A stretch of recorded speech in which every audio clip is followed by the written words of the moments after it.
Welcome to the Message of the Kingdom. My name is David Yasef Levi Hawkins, and I'm an ordained minister in the house of Yahweh. We're continuing on our lessons about the two witnesses. So far, we have only covered the first two verses in Revelation chapter 11 regarding the instruction given to one of the two witnesses to measure the temple. Today, we will go further, but let's first review what we have done so far. Let's read again from Revelation chapter 11, starting in verse 1. It states, "And there was given to me a reed like a measuring rod. And the Malach stood saying, Rise and measure the temple of Yahweh, and the altar and its confines.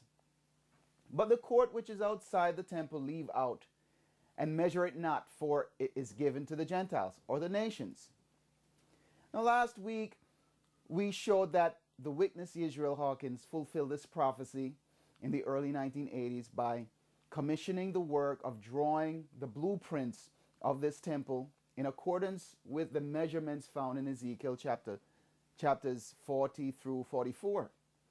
And he registered these drawings with the patent office in both the United States and in Israel. The measurements of the temple given in Ezekiel or Yeketzka chapter 40 showed that there was a city building on the Temple Mount to the south, which was never there at any time that the temple was ever built. That is a known fact. We now know that this building is the Dome of the Rock building that now sits on the Temple Mount, that Revelation chapter 11, which we just read, is telling us have been given to the nations or the Gentiles. And that's not all. Ezekiel chapter 40 or Yeketzka chapter 40 verse 4 told us this: "Son of man, look with your eyes and hear with your ears and fix your mind upon everything that I show you, for the purpose that I show you this, to you, were you brought here. Declare all that you see to the house of Israel." Notice that. Declare all that you see to the house of Israel. Who is doing that today? Israel Hawkins. Israel Hawkins is doing that 24/7 via satellite through two satellites which cover almost every country on the face of the planet. This message is reaching every inch of Israel today 24/7. Why is this? Why did Yahweh want the witness to declare all that he saw? Okay, all that this prophecy of the temple states. It's important because many of the so-called rabbinical temple experts have the view that the Dome of the Rock currently sits directly on top of the foundation of the previous temples and would have to be demolished. Yahweh would not have allowed that building to be built on top of the temple foundation. We can confidently say that based on the prophecies written in Revelation 11 and Ezekiel 40, that both the Dome of the Rock and the Temple Mount can coexist, and that is what Yahweh have stated would occur actually on the Temple Mount, and that's coming from the inspired words of Yahweh himself. You see, for us here in these last days, it's not just what Israel Hawkins is saying. Okay, he got these measurements from the scriptures that were written hundreds of years before he was even born, before any one of us were born, for that matter. No matter what we feel about this subject, my friends, shouldn't we follow what Yahweh says? The only way we will have peace, which is what the whole world is seeking, especially that area of the Middle East, is if everyone put away their feelings and do what Yahweh is clearly telling us to do. Okay? That ought to be the basis of our unity, obedience to Yahweh. Now let's move on to the rest of Revelation chapter 11. We're going to first read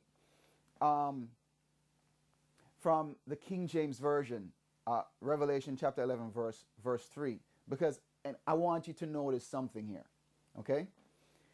Revelation 11, chapter 3, from the King James Version, it says, "And I will give power unto my two witnesses." Let's stop right there. And in fact, that's the, this is the only part of Revelation 3 we will be able to discuss today. The first thing I want to point out is that the word power mentioned in verse 3 was added. Okay? It is not that it does not appear in the manuscripts. Let's read Revelation chapter 11 verse 3 from the NIV Interlinear Greek English New Testament. Notice all it says is, "And I will give to the two witnesses of me." It doesn't say I will give power. It just says I will give. Notice, I want you to notice this word from which the phrase I will give was taken. It's the Greek word didomi. Didomi. Now this is why the book of Yahweh does not have the word power in verse 3 of Revelation 11. And it's important that we mention this, because when you read Revelation chapter 11 from most Bible translations out there, okay, you will get the impression that the two witnesses have some supernatural powers, such that they actually spew fire from their mouths and barbecue anyone who opposes them. If you follow the Bible you have at home, you will end up, with a really ridiculous understanding of the two witnesses, and you will not be able to identify them in these last days. And that is exactly what Satan wanted to accomplish, you see, because if we do not listen to the last witness in these last days, we will be just like the people who lived at the time of Noah, who were all deceived and as a result were destroyed. Now, although the word power was not there, it is very obvious that something was given or would be given to the two witnesses. What was it? To find that answer, we must examine the phrase "I will give." You see, we're gonna look at that more closely today, because it's gonna uncover what was really given to the two witnesses. The phrase "I will give" was translated from the Greek word didomi, and we mentioned that before, and is Strong's word number 1325. And some of the meanings of this word are to give, bring forth, minister, have power. See, they selected that sensational word there, power, out of the meaning of this word, and that's all they gave. You see, but it has a lot more to it. Have power, set, shew, smite, and strike with the palm of the hand, to utter and yield. Okay. When you consider the meanings of this word didomi, you can see that what Yahweh gave to the two witnesses was to bring them forth in the office of a minister, to utter or speak with power, using hand gestures of smiting with the hand or striking with the palm of the hand, as they cry aloud, rebuking the evil in the world.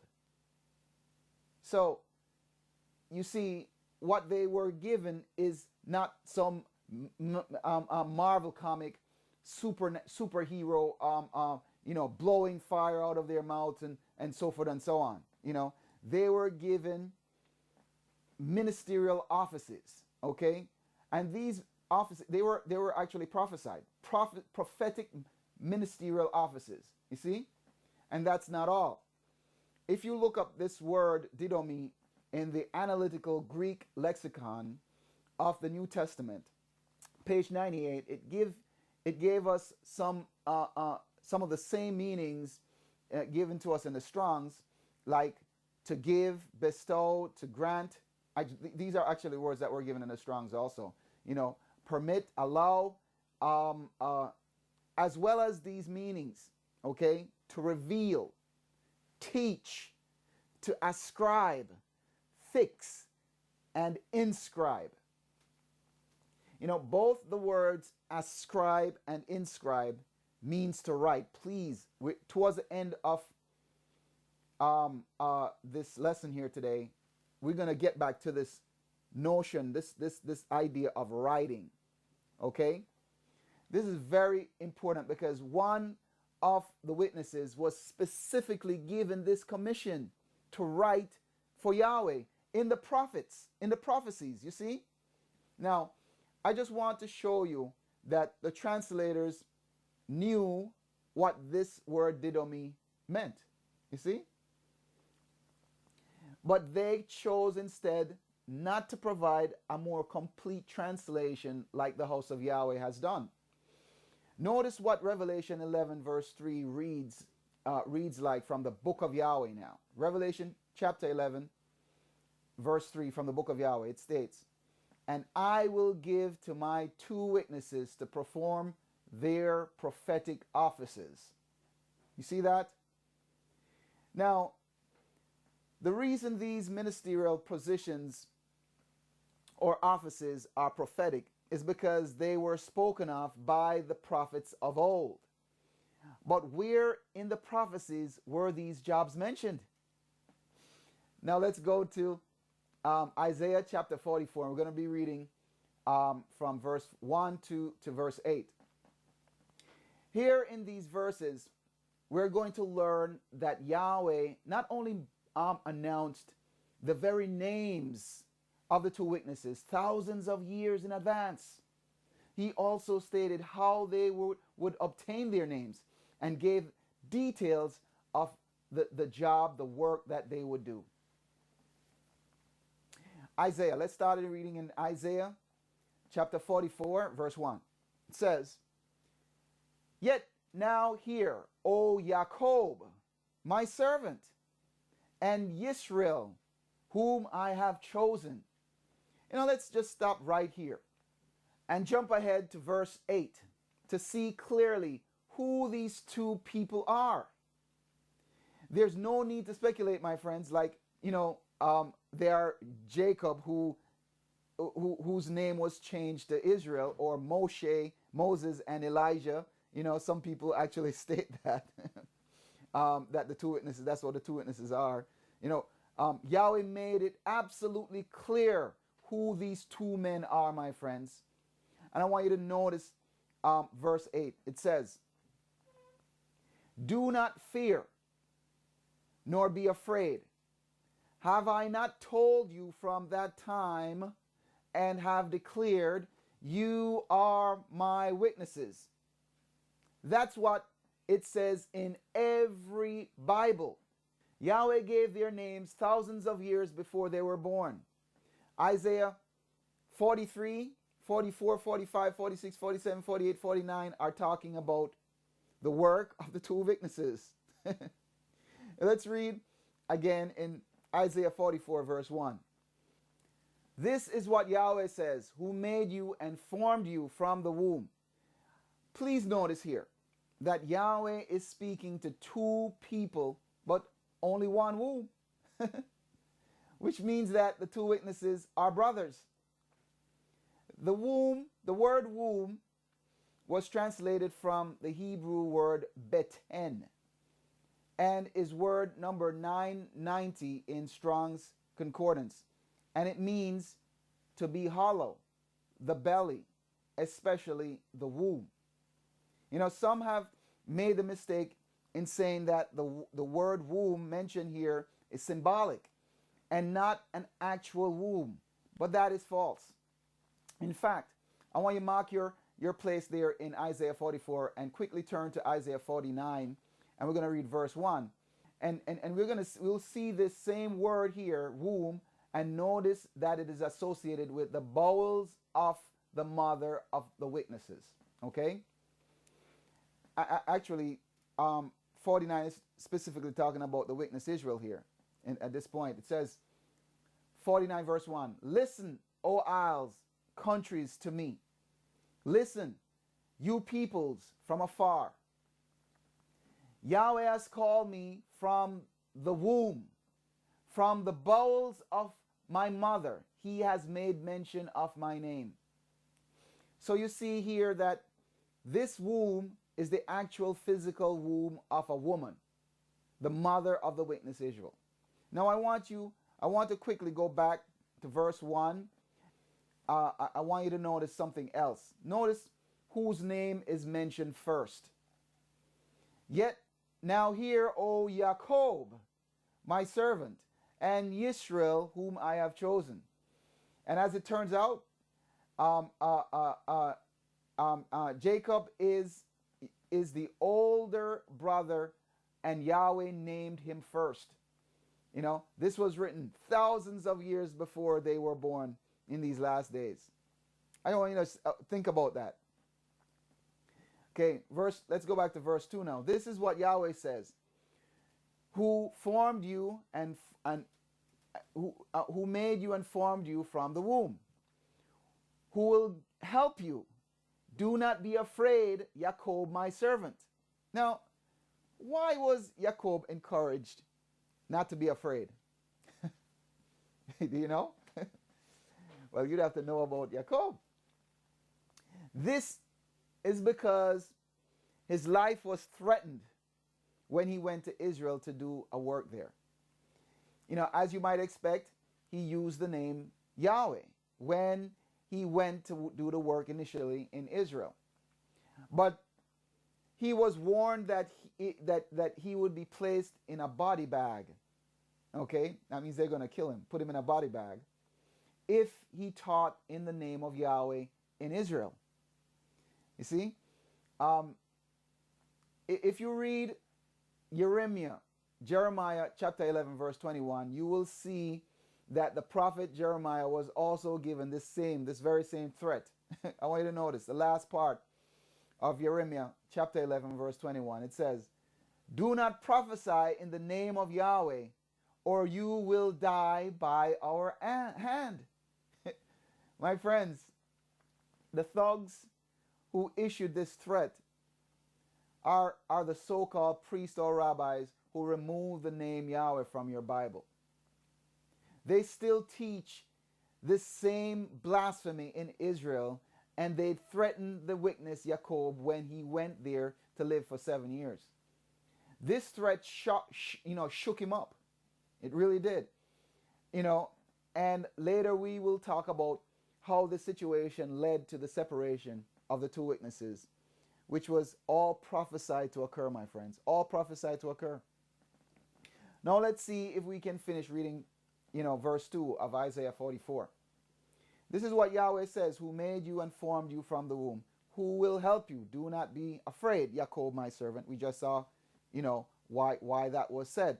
And Yeshurun, beloved Israel, whom I have appointed. Now, the word Yeshurun mentioned in verse 2, here is not another individual. It's not a third individual. Okay, Yeshurun is simply a word which means beloved Yisrael.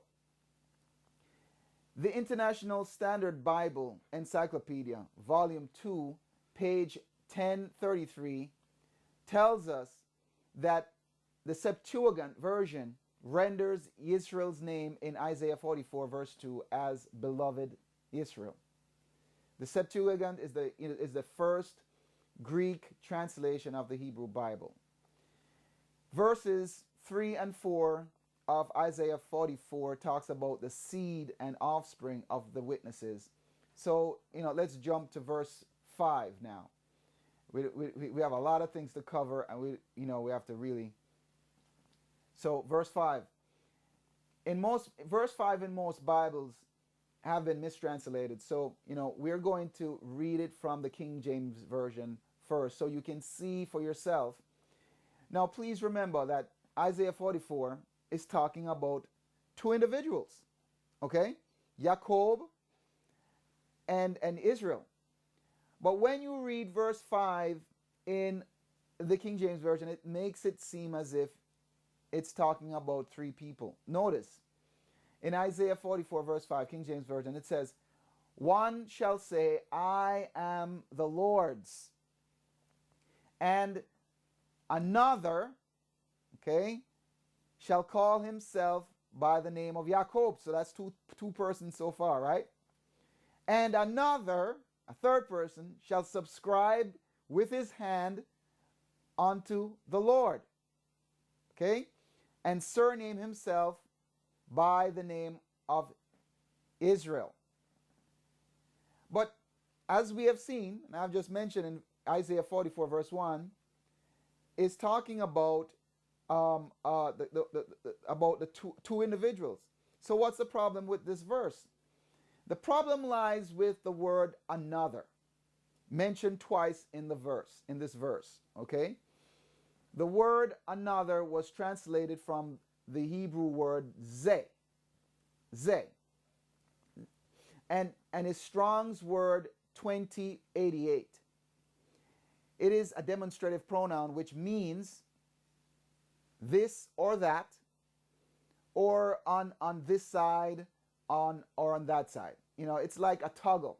If you're into computers, it's like a toggle switch. You know what I mean? One or the other. In fact, the Lexicon Veteris Testamenti Libros by Kohler and Baumgartner, page 251, shows that when this masculine demonstrative pronoun ze is repeated in a Hebrew sentence, okay, in a sentence, like it was here in Isaiah 44 verse 5, the first word translated ze, the first ze, okay, properly refers to this, the one, and the second ze properly refers to that, the other. So when you follow this rule and apply it to the King James Version, you will get something like this. One shall say, I am Yahweh's, and I substitute out the Lord for Yahweh.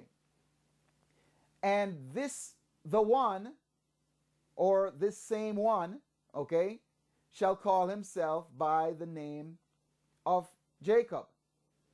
And that, the other, this is the other ze now, shall subscribe with his hand unto Yahweh and surname himself by the name of Israel. So let's read this verse now from the book of Yahweh for the correct translation. This is what the book of Yahweh states now. One will say, I belong to Yahweh, and the same will call himself with the name Jacob. The other will subscribe with his hand and write, I belong to Yahweh, and surname himself with the name Yisrael. Now, let's examine this verse. This verse is telling us how the two witnesses will obtain their names. And it's simply, it's simply mind-blowing, my friends, how incredible Yahweh was when he made this prediction. First, I want you to notice the witness Jacob. The witness Jacob did not legally change his name. He just called himself Jacob. Okay? But there's more to this word call used in verse 5 than meets the eye. The word call, where it says, where it says, the same will call himself by the name Jacob. This word call was translated from the Hebrew word kara, right? And is word 7121 in the Strong's Hebrew Dictionary. I notice the meanings of this word call here. It means to pronounce, to encounter in a hostile manner, through the idea of accosting a person. It's simply amazing how accurate the prophecies are, my friends. Here's how this prophecy was fulfilled. The witness Jacob was not given the name Jacob at birth. Like many southern names, the witness Jacob or Jacob birth name was J.G. Hawkins. You see? And they just had initials. When he went to Israel, he and his wife decided to take the scenic route So they traveled by train from Europe to Israel. Before the train entered Israel, the conductor asked him for a name. They didn't accept initials for names, but he insisted that his name, that J.G. Hawkins is his name. The conductor would not accept it and threatened to throw him off the train at the next stop. Then he said, "Okay, call me Jacob." That's how the witness got the name Jacob, under a hostile encounter with a train conductor. You see? Now, I don't have enough time to finish explaining all of verse 5. So let's just focus on the part of verse 5 here where it says, "The other will subscribe with his hand." Now, do you remember earlier when we analyzed the phrase, "I will give," mentioned in Revelation 11, verse 3? And we showed that it was translated from the Greek word didomi, which included the meanings of inscribe and ascribe, which means to write. The word subscribe, mentioned here in Isaiah 44, verse 5, tells us one of the main jobs of the witness Israel. You see, it will be to write for Yahweh.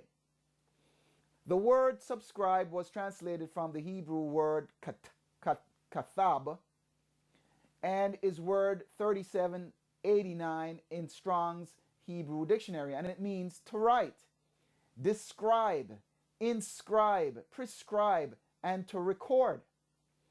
The witness Jacob or Jacob would also be a writer for Yahweh, but it would be the witness Israel who Yahweh gave the job, gave this job to on behalf of both witness for Yahweh. Next week we'll continue discussing this point, because it speaks to the heart of what it means to be a witness. A witness presents truthful evidence of incidents of lawbreaking. And this, my friends, is exactly what Israel Hawkins does.